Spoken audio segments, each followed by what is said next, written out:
Yeah, Black Jesse James, I'm back. Today I was working on the fender, like the fender for the bike.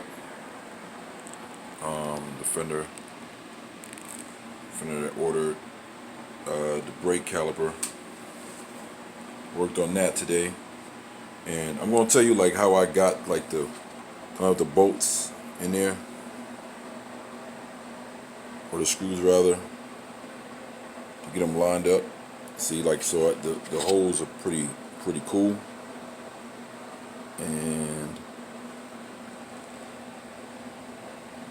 whereas I didn't really make any mistake on that, but it's a real simple way to do it. Little trick that I taught myself over the years of doing this stuff. You just take you just take you take the it's a 5/16 bolt, and what you do, you put the fender on there. Like me, I like to put like the fender on there with like a flat piece of like styrofoam or packaging that comes like in some of the packages. It'll be like a flat styrofoam, opposed to some people will put like a hose, tape it on, and then put the fender on top to kind of get a little clearance between the fender and the tire, so as to not like, so when you riding the tire, because the tire expands basically. A lot of tires expand when you ride, so you want to give yourself enough clearance between the tire and the fender. So what I do is or what some people do is put a piece of tubing up there to tape it, put the fender on top to try to get that clearance. What I don't like about the tube is that what happens is with the fender, that the fender starts to rock. Like, when you're trying to get that right fitment, it starts kind of rocking. You're trying to get it right. So what I do, I just take like a flat piece of styrofoam, maybe about a 1/4 inch thick, because like a flat piece, like from some of the packaging that comes from one of your pieces that was delivered. Anyway, just take a flat piece of styrofoam that kind of is the shape of the tire, about a 1/4 inch thick, depending on how you want it. But I like mine kind of hugging the tire. So I just take a flat piece of styrofoam, I put on there, tape that down.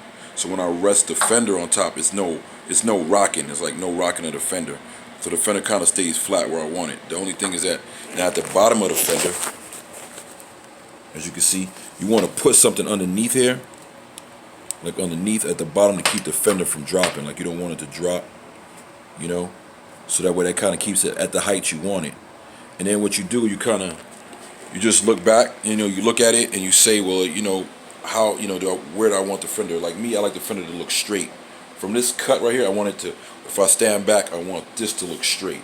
That's what I want, and I want it to look low on the tire. I want it to look really low to get a nice hug look to it. So like, again, I use the styrofoam from the packaging. It comes in a lot of the packaging. I lay it down flat, I tape it to the tire, then I lay this on top, right? Then again, I come back and I put something at the bottom of the fender so it doesn't drop and it's moving all around.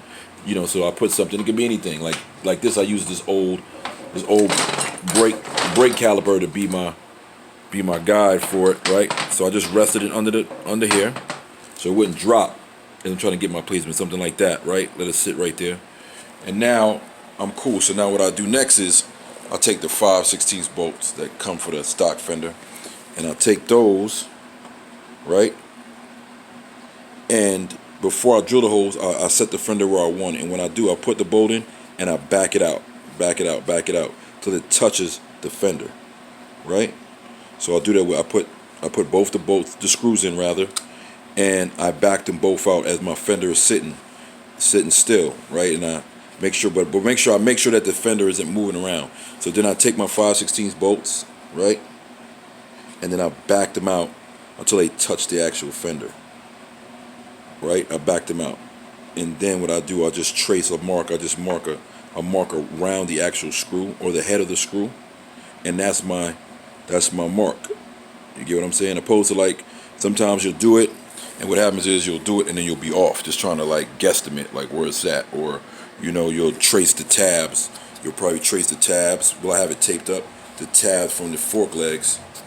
You try to trace it around and try to guess and measure. But this way it's just really simple. So you just take the fender, you sit it on top like a flat piece, just so that, because what happens sometimes, like I said, the fender will wobble. It'll wobble a little bit.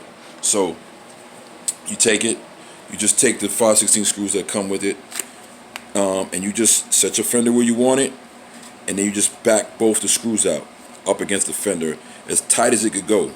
It's tight on both sides of the fender. So you want to do it on this side, and you want to do it on this side. So as you can see, right, and then you come, and then you just back it out, and then once you tag it, once you have it up there, as you can see, you see the little white markings I have on there, because I traced the actual head of the screw, and then I just centered it. I mean, I just went trying to drill the hole, I just made a center in that trace of the hexagon or the head of the screw, and just drill right in there. And look, it came right out perfect.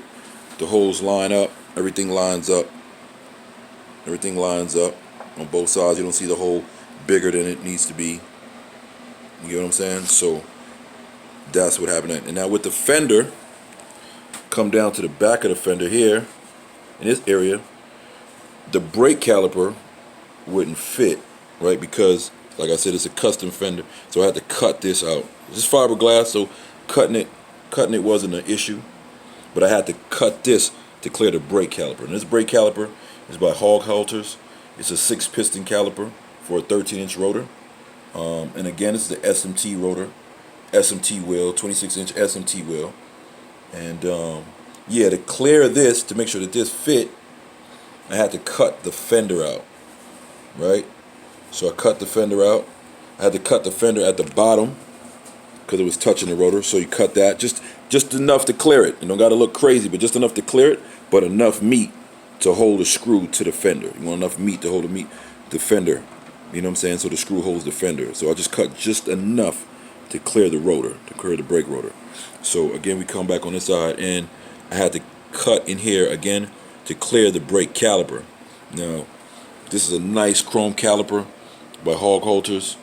And then it comes with shims, because what you want to do when putting the brake caliper on, you want to make sure that the brake rotor is centered, like in the middle. So you want to make sure it's in the middle. You want to make sure that when you put on there, that it's in the middle. It's not too far left, too far right. You're trying to get it as centered as possible. And what the kit does, or actually what the brake caliper comes, it comes with shims. So if you have to move it more to the left or more to the right, but you want to get it as centered as possible. So just it does come with shims, and you could do that to try to center the caliper. You want to center the caliper as close as possible. You know, you want to look in the back and see if you can see the rotor in the picture, or in the camera right there. It's right in the middle, in the back there, to get it as centered as possible. Right? Because what's going to happen is you'll get friction and heat and mess the caliper up, or even, you know, you might jam yourself. It might get stuck. It might lock on you. So that's what, you know, that's just my tips. Like, everybody has different tips for how to do things, but mine, I know over the years, because there's times I was off, like trying to drill the holes for the fender, and like, oh man, thank God the screw, or the head of the screw, was big enough where I, make up for it with a washer to kind of like hide the fact that I had to make the hole bigger. But this is where I found out, like I said, you just get some styrofoam, you lay it flat on the bike, on the tire. Again, you need some room for growth with the tire. You set it down on the top because it's flat, something that'll cover more of the wheel. So that way, when you put this fender down, you don't have that rocky feel, like you're trying to rock. So you're going from side to side to try to get it right, like try to figure it out. So you do that, and then, like, again, what I do, I put like a piece of, like anything, it could be a block, like I use the brake caliper, and I put that underneath so that the fender itself doesn't slide back. Like, it doesn't slide back. Like, you're trying to, because what you're trying to get the fender straight, so that way, and steady, so you can line up these screw holes. So again, like I said, I just lay it flat, take a flat piece of styrofoam, tape it on there, put the fender on top, I sit back, I step back a few feet, and I look at it. Now, where do I want the fender? And in my case, I wanted it to look straight. I wanted it to be straight across, and I wanted it to look low, right? So after I'm satisfied with that look, then I come back, and I say, hey, listen, you know what? I look at the screws, right? And then I just back them out. I back both of them out on both sides till they touch the fender, till it's tight up against the fender, or press up against the fender nicely. And then I just trace this right. I trace around the head of the screw, right? So when it comes time for drilling, all I have to do is just hit that dead in the center. And as you can see, like almost a perfect fit. I don't want to say perfect because we're humans, so we make mistakes, but just a damn near perfect fit on on the fender. And again, like I said, I had to cut in here. See, just enough, not too much, because you want everything to look nice and neat and tight. So to fit this actual brake caliper in there, it's in there. And again, you want to make sure that the caliper is on the brake rotor center, like it's a center. Like you want to make sure that it's centered, so you can see the rotor in there. See how it's sitting center inside, looking at that hole right there? It's sitting center inside the brake pads. So that's what you want. And so right now it's just a mock-up stage, like I'm just mocking it up. Later on I'll make sure I put red Loctite on the screws for the brake rotor. I'll put Loctite on the screws for the brake caliper. Alright, and Loctite for or red Loctite for the fender, for the screws for the fender to hold the fender. Okay, so that's my tip for today, or my lesson for today. We're gonna come back. My next thing, I'm gonna work on the bars, rewire the bars, try to start the bike up, make sure that starts. Everything is cool with that. I'm gonna come back and I gotta do. He wants to hop. This is a 96-inch motor. I'm gonna hop it up to a 103. So I'm gonna do a 103 hop up kit on it. Come back and do that, and that's pretty much it. Once I wire it up, we put on the inner and outer fairing. He's going with a double din. I have a Camtech outer fairing that I'm using. So we've got this Camtech outer fairing right here that I'm using. So going with that, and that's about it. That's what I'm working with now. Trying to button it all up, make sure it's, because I like everything to look clean, so I don't care. I want it to look neat as possible. I am a one-man show, trying to get it done. Yeah, I'm also working on my soft tail. I got my soft tail I'm working on. My Cholo style soft tail. Got my fishtails right there. My Samson exhaust, they finally came. So I'm working on that. So as you can see, I'm gonna do some motor work to that one. Got the motor all ready to go. I'm doing some stuff to that. I'll work on all that, get this going. Just trying to keep the dust and stuff from out of there. Trying to keep the dust and things from up out of there. Trying to do some motor stuff again. So this is my soft tail, my Cholo style that I'm working on. Yeah, so stay tuned again. So again, listen, got the Samson exhaust pipes. Got oh yeah, we got some Bagger Brothers floorboards right here. The Bagger Brothers floorboards. This is what he chose, the customer. I kind of like them. They're kind of dope. Got a little grip on them. And again, like I said, with the fender, just make sure you got it. You don't want to use, like I said, this your own. I mean, everybody has their own way. But like I said, I like the styrofoam, a flat piece of styrofoam for some packaging. Leave it flat, kind of hugs, is the whole shape of the tire. But this keeps the fender from rocking back and forth. I use this, like with the screws in here.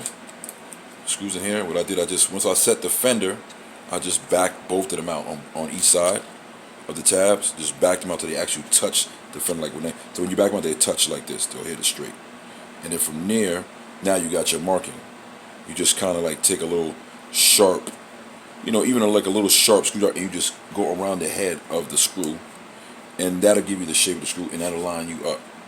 You know what I'm saying? So instead of trying to guesstimate where it's at, that usually works. So it's kind of, as you can see, you get a nice, neat hole. So you know it's not bigger than the actual size of the screw. And it's not bigger than the size of the screw. So you gotta forgive me, this is my phone I'm trying to work with. And that's pretty much it. You drill it, lock it in there. And again, this is mock-up stage, but when you do it, when it's time for final build, make sure you put Loctite on there. You don't want your fender falling off. I've had that happen, but this is a fiberglass where I had a steel fender, and it just flew off. Like I don't know how much more Loctite I could have used, but it came off. Make sure you use Loctite on the fender screws, on the screws for the brake rotor, and for the brake caliper. That's important. Because I've had it happen where my fender came off and acted like a brake and threw me right off of it. So I'm sure it's happened to other people. Matter of fact, I know that it's happened to other people. So just be mindful of that. You might want to use some locking tabs, or like the tabs that come with the actual Harley. They go on the inside. Once the screw is locked in, you fold the tip and it keeps the screw from backing out. So you might want to use that also. That'll be helpful. All right, so that's my little tutorial for the day, or tip for the day, to help you with your bike build. Again, doing this for the customer.